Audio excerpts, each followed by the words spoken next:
नमस्कार छात्रों, YouTube channel GK art पर एक बार फिर से आप सभी का बहुत बहुत स्वागत है। उम्मीद करते हैं छात्र कि आप सब बहुत अच्छे होंगे और अपनी स्टडी अपने घर से ही अच्छे ढंग से कर भी रहे होंगे। तो छात्रों, सबसे पहले मैं आपसे ये कहना चाहूँगा कि यदि मेरे द्वारा डाले गए अभी तक के जितने भी वीडियो हैं आप सभी छात्रों को बेहतर लग रहा है, तो जिस तरह से आप सब ने मेरे वीडियो को पहले शेयर किया उसी प्रकार से आगे भी अपना सहयोग प्रदान करते रहें ताकि ये चैनल लोकप्रिय बन सके। हालांकि आपके प्रयासों के चलते ये बहुत जल्द चैनल मोनेटाइज हो चुका है, लेकिन हम और भी आपसे उम्मीद बनाए हुए हैं कि आगे और भी आप सहयोग करेंगे और अधिक से अधिक छात्रों तक हमारी इस वीडियो को पहुंचाने में पूरी मदद करेंगे।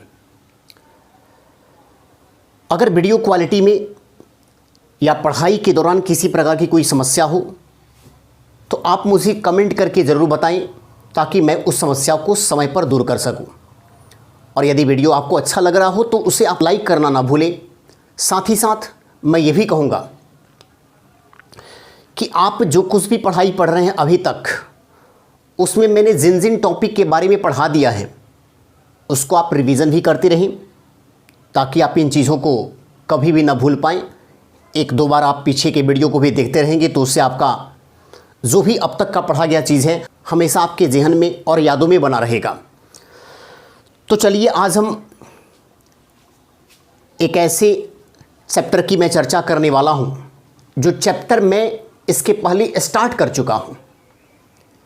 ये अलग बात है कि उस चैप्टर को मैं फिनिश नहीं कर पाया था क्योंकि बीच में कुछ ऐसे टॉपिक आ गए जिसको लेकर मैंने वीडियो बना दिया और इस चैप्टर को यानी एंडोक्राइन सिस्टम को स्टार्ट करने के बाद 2 वीडियो मैंने इसके लिए डाल भी दिया था। तो 2 वीडियो डालने के बाद अभी चैप्टर कंप्लीट नहीं हुआ था, लेकिन बीच में कुछ ऐसे टॉपिक आ गए जिसको लेकर मैंने वीडियो बनाया और 4 वीडियो मैंने इसके बाद डाला हुआ है। तो हो सकता है कुछ बच्चों के मन में इस प्रकार की फीलिंग्स हो कि शायद सर इस चैप्टर को पूरा नहीं कर पाए और बिना पूरा किए ही आगे बढ़ गए। तो अभी तक मेरे पढ़ाए गए जो भी कंटेंट हैं आप उनको देखेंगे तो इस बात की आपको अनुभूति लग ही जाएगी कि मैंने जो कुछ भी अभी तक पढ़ाया है उसको मैंने अधूरा नहीं छोड़ा है। जिस चैप्टर को मैंने उठाया उसे पूर्णतः कंप्लीट करके ही छोड़ा है। तो इस चैप्टर को भी कंप्लीट करना ज़रूरी है। मुझे याद है, आप हो सकता है कि पिछले 4-5 रोज से जो आपको इस पर वीडियो नहीं बना है तो आप भूल गए होंगे, लेकिन मुझे याद है कि मुझे ये चैप्टर पढ़ाना है। तो चूँकि कुछ गैप हो चुका है इसलिए मैं चाहता हूं कि एक बार इस चैप्टर को थोड़ा सा यहाँ पर रिमाइंड कर लें कि किन किन चीज़ों को मैंने बताया था और उसी चीज़ से आज हम आगे बढ़ेंगे, वहाँ से बारीकी से इस चीज़ को समझेंगे। एंडोक्राइन सिस्टम, बायोलॉजी का एक लेसन। एंडोक्राइन सिस्टम है क्या? तो हमारी बॉडी के अंदर बहुत सारे ऐसे ऑर्गेन हैं जो एंजाइम, जूस या हार्मोन का श्रवण करते रहते हैं, यानी हार्मोन, जूस या एंजाइम बनाने का कार्य करते हैं। ऐसे सारे अंगों को हम ग्रंथि कहते हैं, ग्लैंड्स कहते हैं। तो जूस, एंजाइम या फिर हार्मोन बनाने वाले जो ग्लैंड्स हैं उनकी संख्या तो बहुत है, लेकिन उनको 2 कैटेगरी में बांटा गया है। जो 2 कैटेगरी में हम बंटवारा किए थे इसके बारे में हम पढ़ा चुके हैं, लेकिन फिर भी यहाँ पर थोड़ा समझ लें क्या क्या मैंने बताया था। एक ग्लैंड्स हैं एक्सोक्राइन, एक्सोक्राइन ग्लैंड जिसको हम कहते हैं बहिस्रावी ग्रंथि, और दूसरा जो ग्रंथि है वो है एंडोक्राइन, एंडोक्राइन ग्लैंड जिसको हम कहते हैं अंतःस्रावी ग्रंथि।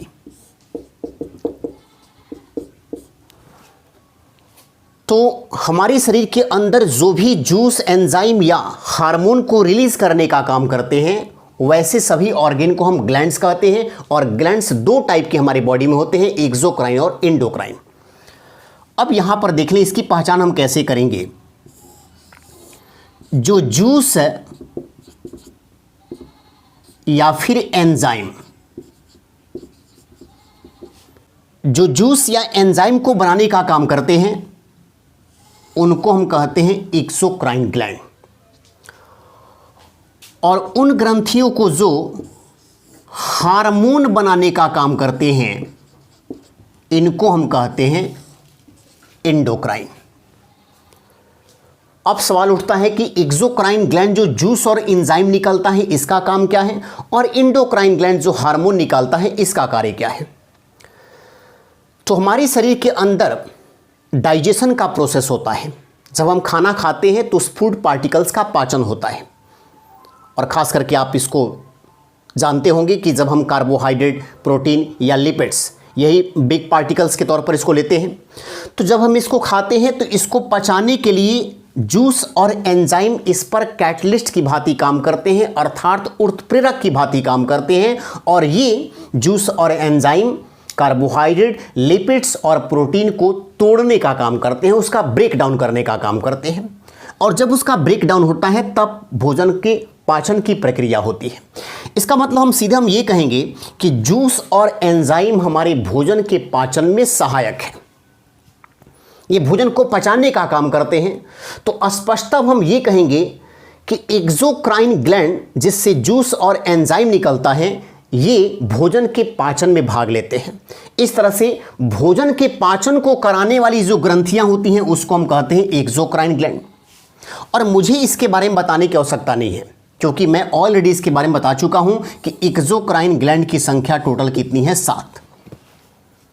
अब ये 7 मैंने बताया कहां पर है, तो आप जब मेरे पिछले क्लास के वीडियो को देखेंगे ग्लैंड्स चैप्टर का पार्ट 1 और पार्ट 2, तो उसमें मैंने बताया है कि एक्सोक्राइन्स जो ग्लैंड है 7 वो कौन कौन है। हाँ, उस ग्लैंड का मैंने नाम सिर्फ उसमें बताया है, बाकी विस्तार पूर्वक चर्चा किसमें की गई है। तो चूंकि इस ग्रंथि का मुख्य रोल है डाइजेशन के प्रोसेस में आना, तो मैंने इसके लिए डाइजेस्टिव सिस्टम चैप्टर पढ़ाया हुआ है। आप मेरे यूट्यूब चैनल पर बिल्कुल नए होंगे तो आप मेरे डाइजेस्टिव सिस्टम वाले क्लास को जाकर देखें। डाइजेस्टिव सिस्टम जब मैंने पढ़ाया था तो वहां पर एक्सोक्राइन ग्लैंड्स जितने भी हैं 7 के 7 एक्सोक्राइन ग्लैंड की मैं वहां पर चर्चा कर चुका हूं। अब सवाल उठता है कि ये एंडोक्राइन ग्लैंड जो हार्मोन निकालता है, इस हार्मोन का काम क्या है, क्या ये भी भोजन के पाचन में हेल्प करता है? जी नहीं, हार्मोन का भोजन के पाचन से कोई लेना देना नहीं है, अर्थात यह डाइजेशन के प्रोसेस में हेल्प नहीं करता है। ये बल्कि हमारे शरीर में होने वाले परिवर्तनों को दिखाता है।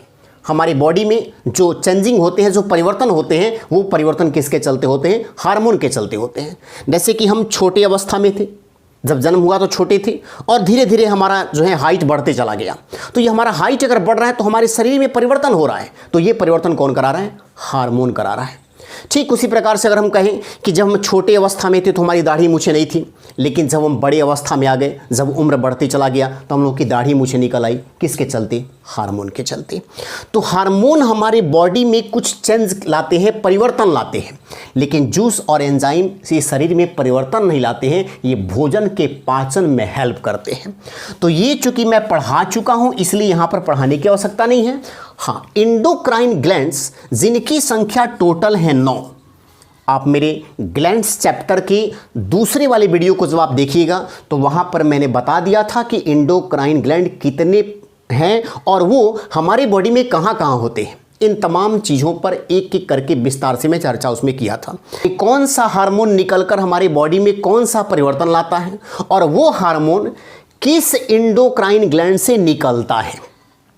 तो चलिए आइए हम देखते हैं आज एंडोक्राइन ग्लैंड्स के बारे में। 9 ग्रंथि हैं, हम एक एक करके सबके बारे में यहाँ पर पढ़ेंगे। तो सबसे पहले आइए हम स्टार्ट करते हैं एंडोक्राइन ग्लैंड में। सबसे पहली ग्रंथि पीनियल बॉडी ग्लैंड। सबसे पहले हम पढ़ेंगे पीनियल बॉडी ग्लैंड के बारे में।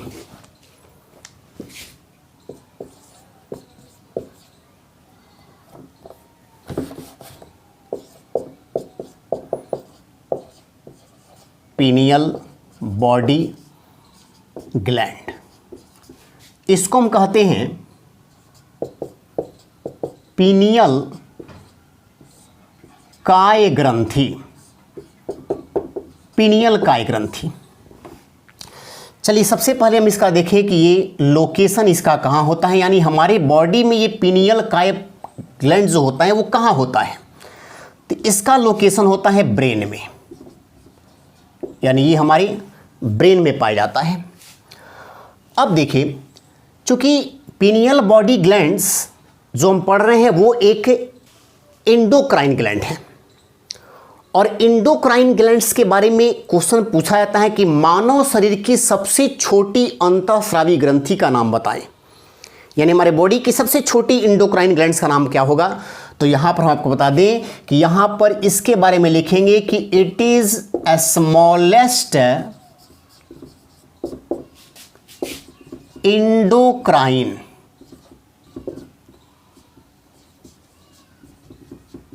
endocrine gland of human body।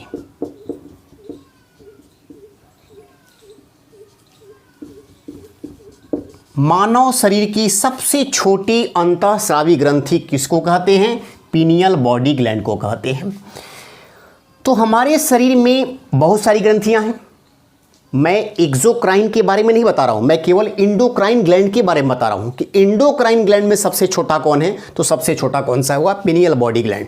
वैसे अगर कहा जाए कि सबसे छोटा एक्सोक्राइन ग्लैंड कौन सा है, तो मैंने बताया है कि टीयर ग्लैंड। इसके लिए आप पढ़ चुके हैं मेरे पहले वीडियो को। अब देखिए, यहां पर आपसे कहा जाए कि मानव शरीर की किस ग्रंथि को बायोलॉजिकल क्लॉक ग्लैंड कहते हैं? Biological clock gland. Biological clock gland का मतलब हो गया जैविक घड़ी ग्रंथि। सवाल उठता है कि यहां पर कि बायोलॉजिकल क्लॉक ग्लैंड से यहां पर क्या मतलब है।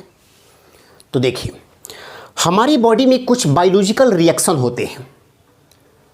बायोलॉजिकल रिएक्शन किसे कहते हैं? वैसे रिएक्शन जिसको हम कराते नहीं हैं, अपने आप होते हैं। मतलब वो अगर न हो तो हमारा पूरा शरीर जो है इनबैलेंस हो जाएगा, विभिन्न प्रकार की समस्याएं हमारे शरीर के लिए खड़ी हो जाएगी। जैसे मान लेते हम कहते हैं कि रेस्पायरेशन का प्रोसेस, जो हम श्वसन की प्रक्रिया करते हैं, वो श्वसन की प्रक्रिया हमेशा होते रहती है। अगर हम कहें डाइजेशन का प्रोसेस हमेशा होते रहता है। अगर मैं कहूँ सर्कुलेशन का प्रोसेस मतलब ब्लड का चारों तरफ शरीर में घूमना, ये भी हमेशा होते रहता है। तो हमारे बॉडी के अंदर कुछ ऐसे कार्य होते हैं जो ऑलवेज होते रहते हैं, उसी को हम कहते हैं बायोलॉजिकल रिएक्शन।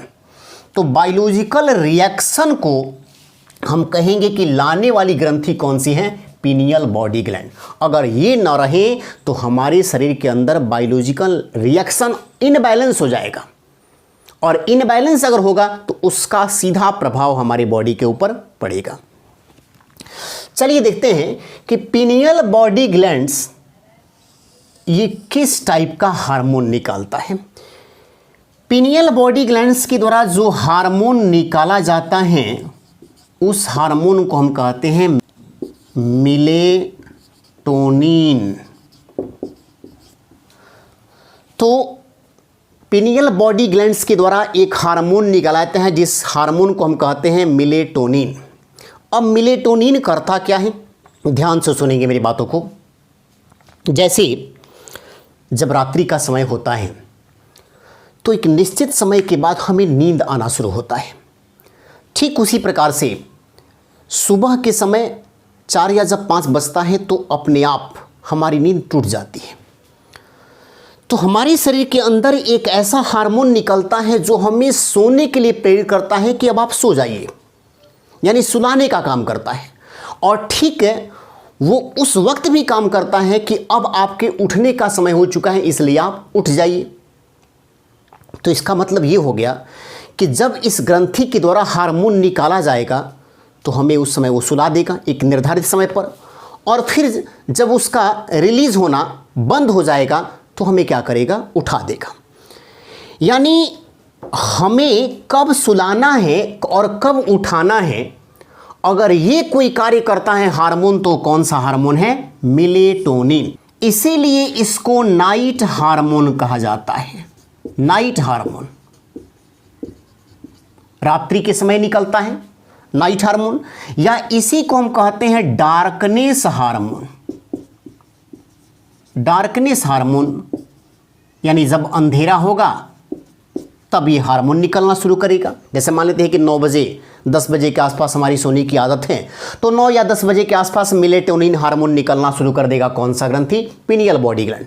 जैसे ही निकलना शुरू करेगा तुरंत हम निंद्रा में चले जाएंगे और ये तब तक निकलते रहेगा जब तक कि हमारी नींद पूरी ना हो जाए। और जैसे ही नींद पूरा हो जाएगा सुबह के समय क्या होगा, इसका निकलना बंद होगा और जैसे ही निकलना बंद होगा हम क्या हो जाएंगे, उठ जाएंगे।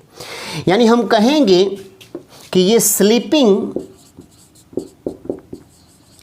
और वेकअप सुलाने में मदद किया और जगाने में मदद किया। सुलाने और जगाने का काम कौन सा ग्रंथि करता है? Pineal body gland. और ये पिनियल बॉडी ग्लैंड्स का कौन सा हार्मोन करता है? मेलेटोनिन हार्मोन, जिस हार्मोन के चलते हम एक निश्चित समय के बाद जाकर सो जाते हैं और हर समय पर हम उठ जाते हैं। इसीलिए इस हार्मोन को हम कहते हैं नाइट हार्मोन या डार्कनेस हार्मोन। अब देखें यहाँ पर, तो ये हमें स्लीपिंग कराने का काम किया, वेकअप कराने का काम किया। तो अगर मान लेते हैं कि निर्धारित समय पर हम सो रहे हैं और निर्धारित समय पर हम जग रहे हैं, तो हमारा शरीर एक घड़ी की तरह कार्य कर रहा है। तो अगर ये कहा जाए कि हमारे बॉडी के अंदर कौन सा ऐसा ग्लैंड्स है जिसको हम क्लॉक ग्लैंड कहेंगे, घड़ी ग्रंथि कहेंगे, तो घड़ी ग्रंथि कौन है? Pineal body gland. अब देखिए यहाँ पर क्या टर्म पूछा जाएगा, आपसे पूछ देगा कि अगर ये मेलेटोनिन हार्मोन कम निकले, यानी इसका सीक्रेशन अगर कम हो, हाइपो का मतलब है कम निकलना और हाइपर का मतलब होता है ज़्यादा निकलना। हाइपो अर्थात कम और हाइपर का मतलब क्या हो गया? ज़्यादा। अगर ये कम निकलेगा, मतलब जितना निकलना चाहिए मात्रा उससे कम निकलेगा, तो स्पष्ट है कि हम सो नहीं पाएंगे, ढंग से नहीं सो पाएंगे, थोड़ी देर के लिए सोएंगे फिर तुरंत उठ जाएंगे, क्योंकि ये जब निकलता है तो हमें नींद में ले जाकर चला जाता है। लेकिन जब ये कम निकलेगा तो निश्चित है कि हमारे सोने वाला जो बैलेंस है वो बैलेंस डिसऑर्डर हो जाएगा और जब वो डिसऑर्डर होगा तो हमें नींद बहुत अच्छा से नहीं लग पाएगा, जिस बीमारी को हम कहते हैं अनिद्रा। कौन सी बीमारी होगी? अनिद्रा। और इस अनिद्रा को ही हम कहते हैं इसोमेनिया।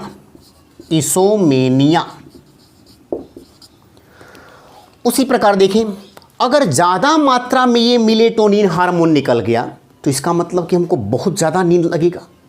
जैसे होता है ना कि कोई ऐसा बंदा होता है जो देखिएगा 24 घंटे में 18 घंटे सोते ही रहता है, लगता है कि जैसे नींद में ही हमेशा चलते रह रहा है। तो अगर 17 घंटा 18 घंटा सो रहा है तो ज़्यादा सो रहा है ना, तो इसका मतलब ये हो गया कि उसके अंदर मेलेटोनिन हार्मोन ज़्यादा निकल रहा है। अगर ज़्यादा निकल गया तो उसमें किस टाइप की बीमारी होगी? एबनॉर्मल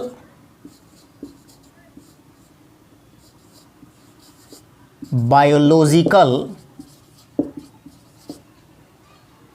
क्लॉक, यानी पूरे हमारे शरीर का सिस्टम ही क्या हो जाएगा? बिगड़ जाएगा। पूरा सिस्टम ही बिगड़ जाएगा, क्योंकि हम समय पर जब ज़्यादा देर तक सोएंगे तो समय पर भोजन नहीं ले पाएंगे। समय पर मतलब रेस्पिरेशन की जो दर होती है, जैसे हम कभी कभी जगे रहते हैं, तेज़ काम करते हैं, ज़्यादा काम करते हैं, तो उसमें रेस्पिरेशन की दर जो है बढ़ जाती है। वो हमारा एक समान वेग से हमेशा रहेगा, उसमें कहीं कोई परिवर्तन नहीं दिखेगा। तो सारा हमारा शरीर का बैलेंस ही क्या हो जाएगा? डिसऑर्डर हो जाएगा। तो ये एबनॉर्मल बायोलॉजिकल क्लॉक हो जाएगा उस समय, और कम जब होगा तो उस बीमारी को क्या कहते हैं हम? इसोमेनिया। तो ये हमारा हो गया पहला ग्रंथि, pineal body glands. Pineal body gland के बारे में हम क्या क्या जाने कि हमारी शरीर की यह सबसे छोटी अंतःस्रावी ग्रंथि है। दूसरी बात हम क्या जाने कि इसका लोकेशन कहाँ होता है? या ब्रेन में होता है।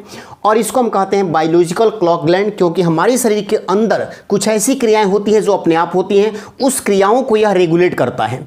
लेकिन अगर इसकी मात्रा कम निकल रही है, ज़्यादा निकल रही है, तो यहाँ पर एक बैलेंस नहीं हो पाएगा, और जब बैलेंस नहीं हो पाएगा तो उस परिस्थिति में हमारे शरीर के लिए समस्या उत्पन्न हो जाएगी।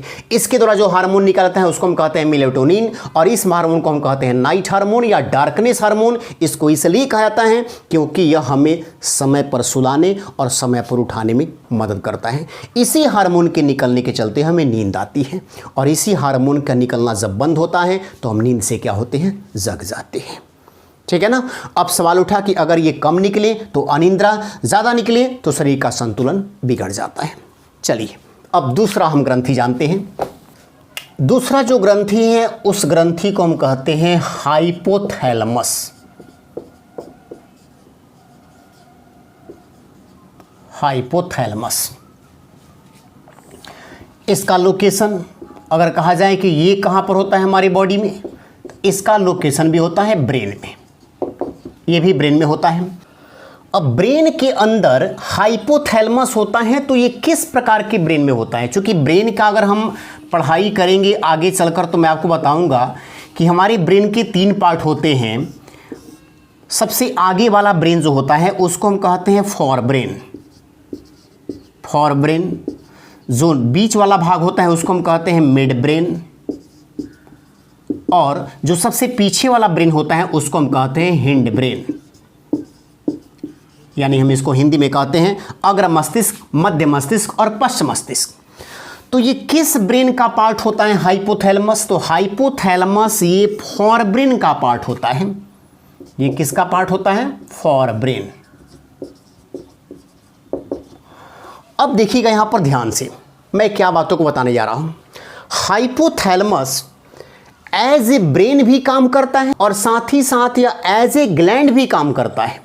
तो एज ए ब्रेन काम करेगा तब क्या होगा और एज ए ग्लैंड काम करेगा तब क्या होगा? आइए इन दोनों चीजों को यहां पर समझते हैं कि एज ए ब्रेन रहकर यह क्या करेगा और एज ए ग्लैंड होकर क्या करेगा।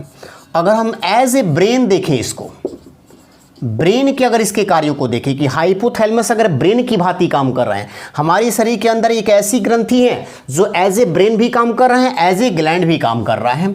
तो एज ए ग्लैंड की भांति काम करेगा तब क्या होगा और एज ए ब्रेन की भांति काम करेगा तब क्या होगा? देखिए एज ए ब्रेन की भांति काम करेगा तो यह क्या होगा? सबसे पहले कि हमें जो भूख लगता है, भूख और प्यास, भूख और प्यास का लगना ये किसके चलते होता है? हाइपोथैलेमस के चलते। ये हाइपोथैलेमस के चलते होता है। यानी हमारे फोरब्रेन वाले पार्ट में जो हाइपोथैलेमस है, ये हाइपोथैलेमस हमें बताता है कि हमें भूख लग चुकी है या प्यास लग चुका है। तो एज ए ब्रेन यह हमको बताता है कि हमें भूख लगी है या प्यास लगा है।